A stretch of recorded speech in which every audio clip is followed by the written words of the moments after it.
જામનગરમાં વિસાવદરના આમ આદમી પાર્ટીના ધારાસભ્ય ગોપાલ ઇટાલિયા પર જૂતું ફેંકવાની ઘટના રાજકીય ચર્ચાનું કેન્દ્ર બની ગયું છે.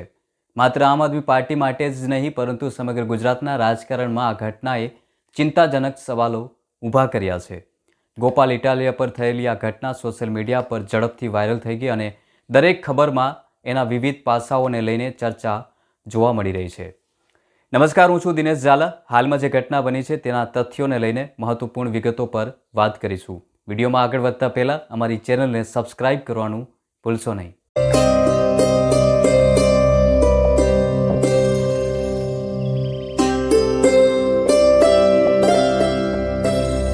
ધારાસભ્ય ગોપાલ ઇટાલિયા જણાવે છે કે વિસાવદર વિધાનસભાની ચૂંટણી દરમિયાન તેમના વિરોધીઓ દ્વારા અનેક સંધાયેલી રાજકીય હેકિંગ થઈ હતી. મોરબી, રાજકોટ, ગાંધીધામ, કેશોદ શહેરની જાહેર સભાઓમાં ભાજપના કાર્યકરો સભા ડિસ્ટર્બ કરવા માટે આવતા હતા. આ કારણે લોકોમાં નારાજગી ઊભી થઈ હતી. પરંતુ ગોપાલ ઇટાલિયા જે રીતે જન સમક્ષ આ મુદ્દાઓ રજૂ કરતા હતા તે ચૂંટણીમાં તેમના પક્ષ માટે સકારાત્મક ભૂમિકા સાબિત થયા છે. ઇટાલિયાએ વધુમાં શું કહ્યું જુઓ આ વિડીયોમાં. વિસાવદર વિધાનસભાની ચૂંટણીમાં વિસાવદરના ક્રાંતિકારી ખેડૂતોએ, આગેવાનોએ, પશુપાલકોએ, મજૂરોએ ભાજપ અને કોંગ્રેસના ગઠબંધનને જે ભૂંડી રીતે જાકારો આપ્યો છે એ જોઈને ભાજપ અને કોંગ્રેસ બંને પાર્ટી રઘવાઈ થઈ છે. વિસાવદર વિધાનસભાની ચૂંટણી વખતે હોટલમાં બેસીને કોંગ્રેસ પાર્ટીના લોકોએ જે રીતે પૈસા વેચી અને ભાજપના સમર્થનમાં કામ કર્યું અને કોશિશ કરી કે ગોપાલ ઇટાલિયા હારી જાય, પણ એ કોશિશ નિષ્ફળ ગઈ અને ભાજપ અને કોંગ્રેસ બંનેને એકદમ શરમજનક હાર મળી. ત્યારથી આ બંને લોકોએ ષડયંત્રો ચાલુ કર્યા છે. તમે જોશો કે વિસાવદર વિધાનસભાની ચૂંટણી પૂરી થયા પછી મોરબીમાં, રાજકોટમાં, ગાંધીધામમાં, ચૈતરભાઈની સભામાં, પ્રવીણભાઈ રામની સભામાં, કેશોદ ખાતે અલગ અલગ અનેક સભાઓમાં ભાજપના માણસો આવીને અમારી સભાઓને ડિસ્ટર્બ કરવાનું, સભાઓને અંદર દુષ્કૃત્ય કરવાનું, સભાઓની અંદર આવી અને હલ્લાબોલ કરવાનું કે પ્રશ્નના નામે અરાજકતા ફેલાવવાનું કામ ભાજપના માણસો કરતા હતા. પણ ભાજપના માણસો અમારી સભામાં આવીને સભા ડિસ્ટર્બ કરવાની કોશિશ કરતા હતા. એ જોઈને જનતા નારાજ થઈ કે ભાજપવાળા આ ધંધો કરે છે અને આ યોગ્ય નથી. ગોપાલ ઇટાલિયા જીત્યો છે તો એ જનતાના આશીર્વાદથી જીત્યો છે. એટલે ભાજપે સ્ટ્રેટેજી બદલી. અત્યાર સુધી સભામાં માત્ર ભાજપના માણસો આવતા હતા ડિસ્ટર્બ કરવા. કેશોદમાં પ્રવીણભાઈની સભામાં, ચૈતરભાઈની સભામાં, ઈશુદાનભાઈની મોરબીની સભામાં, મારી સભામાં રાજકોટમાં અને ગાંધીધામમાં આટલી જગ્યાએ સભામાં ભાજપના માણસોએ આવી હો હલ્લો કર્યો. પરંતુ ગઈકાલે સ્ટ્રેટેજી ભાજપે બદલી. ભાજપે કોંગ્રેસના માણસને સભામાં મોકલ્યો, જેથી કરીને હવે ભાજપનું ખરાબ ના દેખાય અને એવું લાગે કે આ તો કોંગ્રેસ વાળા વિરોધ કરે છે.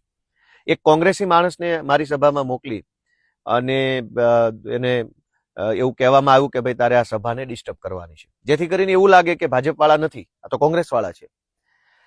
સ્ટ્રેટેજી ભાજપે બદલી છે, પણ વાત તો એની એ જ છે કે ભાજપ અને કોંગ્રેસ બંને ભેગા મળીને આમ આદમી પાર્ટીને ગુજરાતમાં આગળ વધતી રોકવા માંગે છે. કારણ કે છેલ્લા 30 વર્ષોથી ભાજપ અને કોંગ્રેસ બંને પાર્ટીઓએ ભેગા મળીને જનતાનું શોષણ કરવાનું કામ કર્યું છે. ભાજપે જનતા ઉપર દમન કર્યું, ભાજપે જનતાનું શોષણ કર્યું, ભ્રષ્ટાચાર કર્યો, તાનાશાહી કરી. એનો વિરોધ કરવાના બદલે કોંગ્રેસે એનું કમિશન લઈ લીધું અને આ ભાગીદારીનો ખેલ 30 વર્ષોથી ચાલતો હતો. એ ખેલ હવે આમ આદમી પાર્ટીના આવવાથી બંધ થઈ રહ્યો છે. ખેલ બંધ થઈ રહ્યો છે, ફ્રેન્ડલી મેચ બંધ થઈ રહી છે. એટલે બંને રઘવાયા થઈ અને આ કામ કરી રહ્યા છે. ગઈકાલે કોંગ્રેસના માણસે મારા ઉપર જૂતું ફેંક્યું. મને કઈ વાંધો નથી, મેં તો કાલે જ કીધું કે હું માફ કરું છું. એ માણસ સાથો બન્યો છે, એને ક્યારેક અંદાજ આવશે, અહેસાસ આવશે કે એને ખોટું કામ કર્યું છે. કેટલાક લોકોએ મજા લીધી અને એવું કીધું કે ભાઈ ગોપાલ લઈ દે, પેલા આવું કરતો હતો અને આમ હતું તેમ હતું. હું એનો તો જવાબ આપું જ આપું, પણ એની પહેલા કે ગઈકાલે જે ઘટના બની એમાં મારું લગભગ 10 થી 15-20 મિનિટનું ભાષણ મારું આગળ વધી ચૂક્યું છું. 15 મિનિટથી હું બોલતો હતો. તમે વિડીયોમાં જોઈ શકશો, અનેક ચારે બાજુથી લોકો મોબાઈલમાં રેકોર્ડિંગ કરતા હતા. ક્યાંય સ્ટેજની આજુબાજુ, આગળ પાછળ, ઉપર નીચે, દૂર દૂર સુધી પોલીસ વાળા કઈ ઉભા નતા. મારું પોતાનું ધ્યાન હતું, કેમ કે હું તો સાવ આગળ આવીને ઉભો વાત કરતો હતો. અચાનક જ મારું 10-15 મિનિટનું ભાષણ પૂરું થયું. એના પછી અચાનક જ 2 કોન્સ્ટેબલો આવ્યા, ચાલતા ચાલતા સ્ટેજની જમણી બાજુ એકદમ મારી નજીકમાં ઉભા રહી ગયા. બીજા 2 કોન્સ્ટેબલ ડાબી બાજુ આવીને ઉભા રહી ગયા. એક પીઆઈ આવ્યા, એક એએસઆઈ આવ્યા, એક સબ ઇન્સ્પેક્ટર આવ્યા. એમ મળીને કુલ 8-10 પોલીસવાળા આવીને અચાનક સ્ટેજની આજુબાજુ ગોઠવાવા લાગ્યા. જનતા અને હું તો ભાષણ કરતા કરતા જોઈ રહ્યો હતો કે અચાનક કેમ એટલા બધા પોલીસવાળા આવ્યા, અને જનતા પણ જોઈ રહી હતી કે અચાનક એટલા બધા પોલીસ આવીને ગોઠવાવા કેમ લાગ્યા. કશું જ નહોતું, કોઈ સિંગલ પોલીસવાળો માણસ સ્ટેજની આજુબાજુમાં નહોતા. 15 મિનિટના ભાષણ પછી અચાનક પોલીસવાળા આવ્યા. એ પોલીસવાળા પોતે જ આ કોંગ્રેસી માણસને લઈને આવેલા. કોંગ્રેસી માણસ આવીને ટોળામાં બેઠો અને પોલીસે જેવો ઈશારો કર્યો તરત જ એણે એનું જે કઈ કામ હતું એ કર્યું. પોલીસ એકચ્યુઅલમાં ખરેખર એને એસ્કોર્ટ કરવા આવી હતી, કેમ કે પોલીસને અને પેલા કોંગ્રેસી બંનેને ખબર હતી કે જૂતું ફેંકશે અને કદાચ પબ્લિક ઉશ્કેરાઈ જાય અથવા પબ્લિક ટોળું થઈ જાય ને કઈ ઝપાઝપી થાય તો પોલીસવાળા એડવાન્સમાં જૂતાની ઘટના બનતા પહેલા એડવાન્સમાં આવી અને પેલા માણસને પ્રોટેક્શન આપવા માટે અને પબ્લિક ટોળામાં ઘેરી ન લે એટલે એને એસ્કોર્ટ કરીને લઈ જવા માટે પેલા પોલીસ ગોઠવાઈ ગઈ, પછી પેલો માણસ, પછી જૂતું, પછી ફટાફટ પોલીસ આવીને પેલાને પકડીને લઈ જવાની કોશિશ કરે છે. એ દરમિયાન જનતાનું ટોળું થયું અને પછી તો ટોળામાં તો શું બોલવાનું, શું થયું શું ના થયું. એનો સીધો અર્થ એ છે કે કાર્યકર્તા કોંગ્રેસી છે, પણ પોલીસે કોના કહેવાથી કોંગ્રેસી કાર્યકર્તાને સપોર્ટ આપ્યો? ભાજપના કહેવાથી. ભાઈ પોલીસ તો દારૂની, ડ્રગ્સની, જુગારની, બળાત્કારની એફઆઈઆર લખવા તૈયાર નથી, તો આ કોંગ્રેસી માણસને બચાવવા માટે કેવી રીતે આવી ગયા? તો સાફ છે ગઈકાલની ઘટના પરથી કે કોંગ્રેસ અને ભાજપ બંને ભેગા મળી અને જામનગરની અંદર મારી ઉપર હુમલો કરવાની કોશિશ કરીને એમાં પોલીસે પેલા માણસને પ્રોટેક્શન આપ્યું. અત્યારે જ્યારે હું આ બોલી રહ્યો છું ત્યારે મારી ઘડિયાળમાં 12:37 થયા છે. આજે 6મી તારીખના 12:37. હજુ સુધી એ માણસ ઉપર કોઈ પોલીસ કાર્યવાહી નથી થઈ. હું તો એફઆઈઆર કરવાનો નથી, મેં તો એને માફ કરી દીધો છે કે એ હાથો બન્યો છે, એને એની ભૂલનો અહેસાસ થશે, ઈશ્વર એના પરિવારને ખુશ રાખે એવી પ્રાર્થના કરી અને મેં છોડી દીધું છે. પણ સામાન્ય સંજોગોમાં આવું કંઈ પણ બને તો પોલીસ જાતે ફરિયાદી બનીને એફઆઈઆર પણ કરતી હોય છે, 151 કરતી હોય છે, 2-4 દિવસ જેલમાં રાખતી હોય છે. આ કિસ્સામાં આટલી બધી મહેરબાની કેમ? અમારા આમ આદમી પાર્ટીના ધારાસભ્ય હેમંત ખવા પહેલા કોંગ્રેસ પાર્ટીમાં કામ કરતા હતા, એટલે આ ભાઈ પણ કોંગ્રેસી છે, એટલે બંનેના જૂના ફોટા લાવી અને ટીવીમાં એજન્ડા ચલાવવામાં આવ્યો કે આમાં શું છે શું છે શું છે. ભાઈ આસારામની સાથે પણ નરેન્દ્ર મોદીનો ફોટો છે, તો શું એનો અર્થ શું કાઢવાનો? સુરતની અંદર ડ્રગ્સ વેચતા રંગે હાથ પકડાયેલા અમિત આહિરની સાથે ગુજરાતના ગૃહમંત્રીનો ફોટો છે, તો શું સમજવાનું? તો ફોટાઓ આજકાલ કોઈ પણ પબ્લિક પ્રોફાઇલના માણસો છે એના ફોટાઓ કેટલાક લોકો સાથે હોતા હોય છે, પણ સવાલ એ નથી કે આ કોંગ્રેસી માણસ જે જામનગરમાં આવ્યો હતો એનું કોની સાથે ફોટો. સવાલ એ છે કે પોલીસ એને એટલી બધી મહેરબાની કેમ? કમસે કમ 151 તો પોલીસે કરવી જોઈતી હતી, પોલીસે 151 પણ નથી કરી. હવે તમે વિચારો કે હર્ષ સંઘવીની સભામાં કોઈ જૂતું ઉછાળી જાય તો શું પોલીસ જવા દેશે? નહીં જવા દે. હર્ષ સંઘવી તો ફરિયાદી નહીં બને, પણ પોલીસ ફરિયાદી બનશે. શું કામ? કેમ કે એમને મેડલ જોતા હોય છે, પ્રમોશન જોતા હોય છે, હર્ષ સંઘવી સાહેબની નજરોમાં ગુડ બોય બનવું હોય છે, કેટલાક લોકોને કમરના પટ્ટા ગળામાં પહેરવા હોય છે.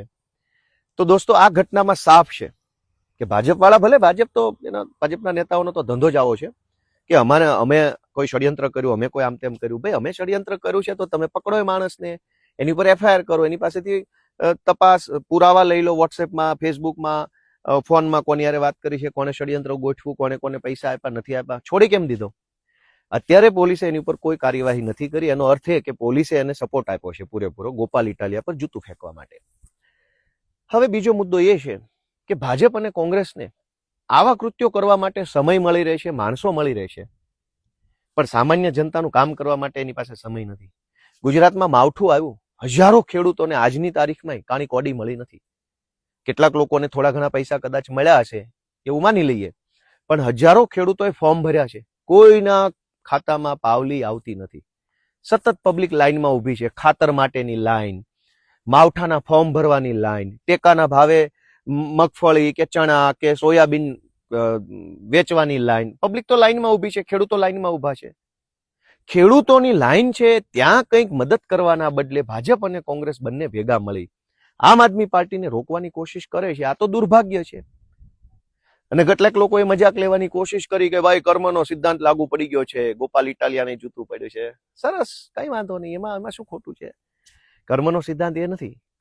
પ્રદીપસિંહ ઉપર જૂતું ફેંકનાર વ્યક્તિ છે એ વ્યક્તિ કોઈ રાજકીય પક્ષમાં ત્યારે નહોતો. જે દિવસે આ ઘટના બની, જે તારીખે, ત્યારે એ માણસ કોઈ પાર્ટીમાં નહોતો. એટલે બિલકુલ બિન પોલિટિકલ ઘટના હતી. જ્યારે ગોપાલ ઇટાલિયા પર જૂતું ફેંકનાર માણસ તો કોંગ્રેસી છે, અને પોલીસના સપોર્ટમાં આવેલો છે. એ કોઈ મરદ માણસ નથી, એ તો સ્ત્રૈણ માણસ છે. એ એકદમ ડરપોક માણસ છે, કાયર માણસ છે. પોલીસના ટોળામાં આવીને હુમલા કરી જાય તો કાયરોનું કામ છે. એ મરદના બચ્ચાઓ તો આવવું જોઈએ એકલા. પોલીસ પ્રોટેક્શન લઈને શું કામ આવો છો? પ્રદીપસિંહની જે ઘટના બની છે એ ઘટના બિન પોલિટિકલ માણસ છે. એનું આજ દિવસ સુધી એ ઘટના બની તે દિવસે કઈ પાર્ટીના કયા નેતાના કહેવાથી કર્યું તે ઘટના બહાર સામે નથી આવી, એટલે કે એ બિન પોલિટિકલ છે. ગોપાલ ઇટાલિયા ઉપર જૂતું ફેંકનાર માણસ છે એ તો રાજકીય છે, કોંગ્રેસી છે, પહેલી વાત. બીજી વસ્તુ કે પ્રદીપસિંહ ઉપર જૂતું ફેંકનાર વ્યક્તિ જે છે એનો વાંધો ભ્રષ્ટાચાર સામે, તાનાશાહી સામે, એનો વાંધો સરકારની શોષણભરી નીતિઓ સામે હતો. અને એ વખતે એ વ્યક્તિએ કીધું કે ભાઈ મારો વાંધો આ વાતને લઈને છે, વ્યક્તિ સાથે નથી, પણ એ વાતનો વાંધો નોંધાવવા માટેની કોઈ ઘટના છે. ગોપાલ ઇટાલિયા પર જૂતું ફેંકનાર વ્યક્તિ તો કાયર છે, સ્ત્રૈણ માણસ છે, સ્ત્રૈણ. પુરુષ નહીં, સ્ત્રી નહીં, મિક્સમાં જે સ્ત્રૈણ ટાઈપનો માણસ હોય ને, કાયર માણસ, કે જે બતાવે એવું કે બહુ મોટો ભડવીર છે, પણ હકીકતમાં તો એ એકદમ કહેવાય ને કે ડરપોક માણસ હોય છે, નાકારા માણસ, એકદમ કહેવાય ને કે કાયર માણસ હોય. કાયર માણસોના કામ છે આ. તમે તમારી અંદર શક્તિઓ હોય તો તમે શક્તિનો ઉપયોગ સત્તા સામે બાંધવામાં કરો. અમારા ઉપર જૂતા ફેંકવાથી ગુજરાતની જનતાનો શું ફાયદો? ખુલ્લેઆમ ડ્રગ્સ વેચાય છે, કરોડો બાળકોનું જીવન બરબાદ થાય છે. જાઓ મારો ગૃહમંત્રીને જૂતો. આજે ગુજરાતની શિક્ષણ વ્યવસ્થા ખાડે ગઈ છે. દવાખાનાઓમાં છોકરાઓનું બેમોત મરી રહ્યા છે, લોકોને સારવાર નથી મળતી. મા કાર્ડ, ફલાણા કાર્ડ, ઢેકણા કાર્ડના નામે પ્રાઇવેટ દવાખાનાઓની અંદર બોગસ ઓપરેશનો કરીને પૈસા પડાવી લેવામાં આવે છે. ખ્યાતિ કાંડ થયો, જામનગરની હોસ્પિટલનો કાંડ થયો, અનેક લોકોને દવાખાનામાં, પ્રાઇવેટ દવાખાનામાં શોષણ થઈ રહ્યું છે, શાળાઓમાં લૂંટફાટ ચાલે. તમારામાં હિંમત હોય, તાકાત હોય તો જાઓ મારો સરકારને 4 જૂતા. પણ તમે એકદમ કાયર માણસ છો, ડરપોક માણસ છો, તમે શિયાળ છો, તમે કોઈ મરદ માણસ નથી. તમે પોલીસની આડમાં, પોલીસના પ્રોટેક્શનમાં જે કૃત્ય કર્યું એ કાયરતાપૂર્ણ કૃત્ય છે. અને મરદ માણસો એને કહેવાય જે વિધાનસભામાં જઈને ખુલ્લી છાતીએ પડકારની સામે હજારો લાખો કરોડોના સુરક્ષા ઘેરાની વચ્ચે તે પોતે પોતાના વિચારો પર અડગ ઉભા રહે અને વિધાનસભામાં જઈ, અંગ્રેજોની એસેમ્બલીમાં જઈ અને કામ કરી આવે. ભગતસિંહને નીડર માણસ કહેવાય, એવું કામ કરનાર નીડર કહેવાય. કાયરોની જેમ આવીને ટોળામાં બેસી જાય એ કઈ બહાદુર માણસની નિશાની નથી.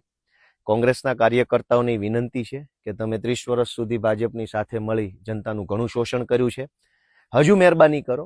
આવું બધું કરવાથી, ભાજપનો હાથો બનવાથી તમને કોઈ ફાયદો નથી.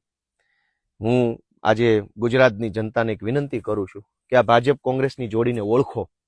અમે તો જીવનમાં એવું કંઈ ખોટું કામ કર્યું નથી, છતાંય ભાજપ કોંગ્રેસ બંને મળી અનેક જગ્યાએ અમારા કાર્યકર્તાઓ પર હુમલા કરાવી રહ્યા છે.